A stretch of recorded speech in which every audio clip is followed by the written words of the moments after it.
Alrighty guys, welcome back to another video. So I wasn't sure whether I was going to do this video or not, to be entirely honest. And the reason for that is I've got a couple of relics, as you guys can see, but I'm not as much of an expert on RATATOSK as I am on the other ones. Obviously he's newer and all that kind of stuff, so I wouldn't expect to be, but transparently, I haven't beaten floor 3 yet. It's not necessarily because I can't, it's more just because I don't want to. I really don't enjoy this boss. I find him very tedious, very annoying. I don't really think he has the same kind of gravitas that Nidhogger and the other ones do. Like, the other ones are big and scary and cool, and they give like proper raids vibes, right? Whereas this one is just an annoying little hamster, really, to be honest. So I don't really enjoy this boss, but regardless of that, I'm going to run you guys through the team building guides that I've got for this. It's a little bit more restrictive than the other ones, so bear with me, and I'll give you a few different recommendations you can use, but it's pretty well locked on a couple of key points. So we'll touch on it, and then we'll obviously do the guide as well. I'll get through definitely the first floor, definitely the second floor, and I'll touch on all the mechanics, and I'll show you guys the third floor. If we do it together, we do it together, but it's definitely a guide. I don't even know if I'm going to call it the ultimate guide because it's not as in detail as the other ones, but we'll see how we go. So regardless, let's get into the team building and I'll show you guys what we're doing. So very first, we're going to start off. This is going to be one of your must-haves, right? LL is hopefully you guys pulled her. She was part of the 600 banner for Percival, which you could select if you wanted to. She's been part of a few other banners in the past. We're getting heaps of LR tickets, seals and stuff like that. So hopefully you have her. If you don't, I don't really know what to say. You kind of need her. You want her and you want her Holy Relic, right? So this is not really, again, this is one of the non-negotiables of this team. There'll be a couple, and this is kind of one of them, is you want LLs. My LLs will always have her HP defense gear on because she's support. All right, so mine's 71k, so nothing kind of crazy. I've invested in all the cosmetics and everything, and that's what she's chilling at. So link-wise, I just have Escanor because he's my LR and he's a high CC link, and that's that. So next non-negotiable, I always put him on this side just because I like it, is DK melee, and I will give him Sario Link for damage. This is, again, kind of pretty much a non-negotiable. His cleanse is insanely helpful. He does heaps and heaps of damage. I always run him on attack crit. And yeah, it kind of is what it is. Oh, I'm coughing my guts out. Sorry, team. He's your damage dealer. And that's kind of it just is what it is. He's your damage dealer. LL is one of your support units. Kind of just the rules. Sorry, it is what it is. Now, the other two units are kind of going to be your support units, or at least the units you need to make the mechanics happen of this boss. So you need someone that can create poison, can create bleed, and can create shock, right? So the best options, the best alternatives for this, if you guys have them, is this Valenti. This Valenti is made for this boss, right? It's blue, full metal engineer Valenti. She's literally in Demonic Beast. 1 debuffs remove from allies, and their attack-related stats is increased by 8% up to 40% whenever she uses a skill. And if we use it all target, it deals poison damage, right? And then her other card is a shock damage card. So she is just perfect for this. My Valenti does have HP defense gear. I've engraved it, but it is also... She ends up being my lowest CC or lowest HP unit. So just kind of like the Nidhogger in terms of like, he pretty much always goes after the person with the lowest HP. So I will put it on Valenti. Now, as you can see, it does actually end up being melee here, but when we get into the fight, it ends up being her, I think, from memory. So that's what I have. I have Tamil Link on Valenti, and that's the kind of choice. Now, if you don't have her, your other choice is pretty much going to be this Merlin. This Merlin is not a good choice. She is old and she's very weak and not very tanky, but she does shock, right? Which is kind of what you need. Now, if you are running Merlin, there is a caveat. You can't run my favorite choice, which is, spoiler alert, Glocks, which we'll get to. But you will need to run... Where is it? You will need to run King.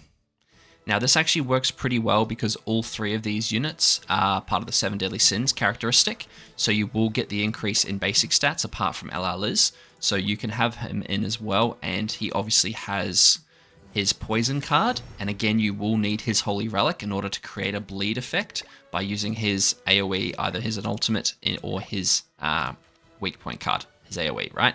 So caveat, if you're running Merlin, you need to run Jelly King. And Jelly King, it doesn't really matter what link you have. He's kind of just there to do his job. So I usually just put like, again, an LR unit for high CC, right? Jelly King will have HP defense as well.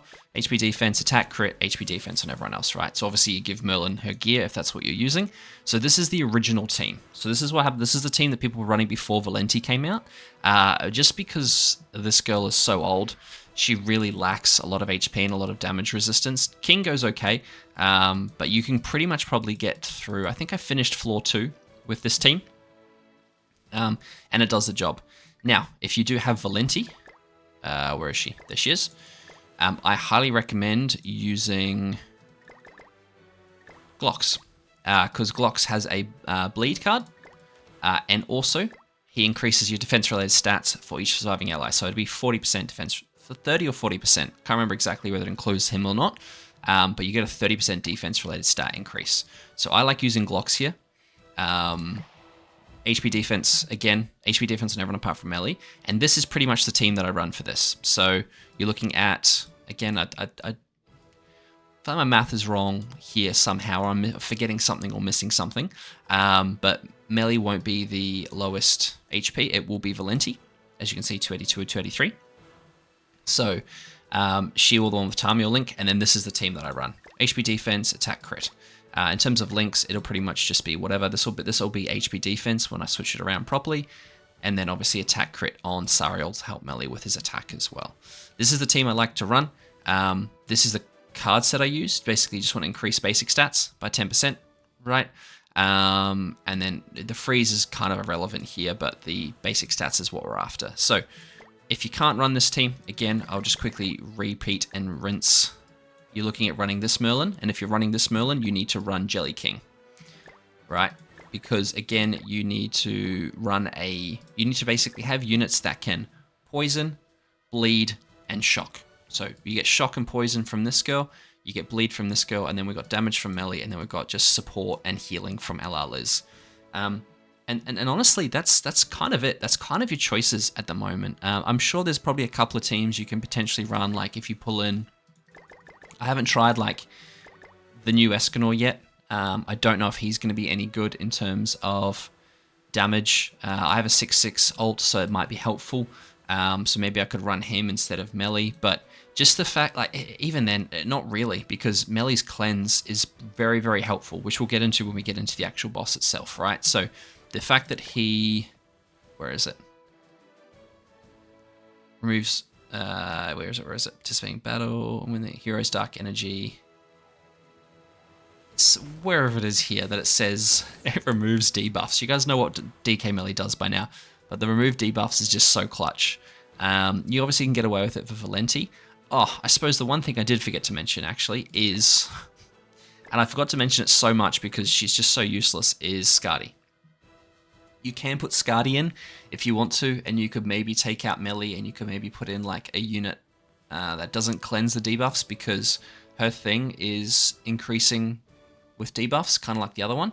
So basically, basic stats up to 20%, and enemies' attack-related stats decrease by 20% for each debuff applied to allies. So basically, if you guys have 4 debuffs, you're kind of sitting pretty, and you'll basically max out her passive, all right? She also... And if you debuff the enemy, she'll up to 8 times, you will get a 40% increase in damage dealt, and her AoE does bleed. So she can replace Glocks here. I have replaced her. I have replaced Glocks with her, and she was awful. She did no damage. You didn't really feel the decrease in damage when you were debuffed. and you didn't really feel the basic stats and all that kind of, like, she's there, and like if you don't have Ally Glocks and you don't have maybe Jelly King with the Merlin combo and you want to try it, then, you know, feel free.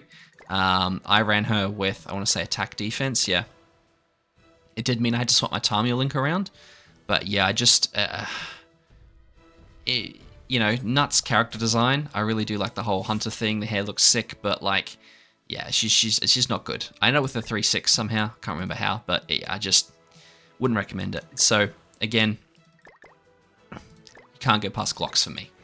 And that's pretty much it, guys. So we will jump into obviously the full guide probably in a couple of days. I'm still in the middle of moving, so the next video probably will be from the new place, I would guess.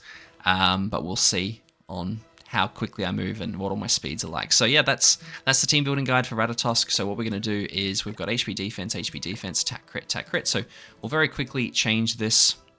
I suppose you could use this king as well, just for the increase in HP and basic stats. So like I might even swap that around, give him his HP defense gear, and throw him in. I do lose a bit of stats, but it will increase my HP and stuff overall. So, you know, whatever. So that's going to be the team we're going to run. And we'll see you guys in the next video, or one of the next videos, when we'll be taking on the boss, and I'll show you guys how I go through it and what the gimmicks are, and you can decide for yourself whether it's worth it. But anyway, I hope you guys enjoyed that, and as always, I'll catch you guys in the next one. Thanks for watching.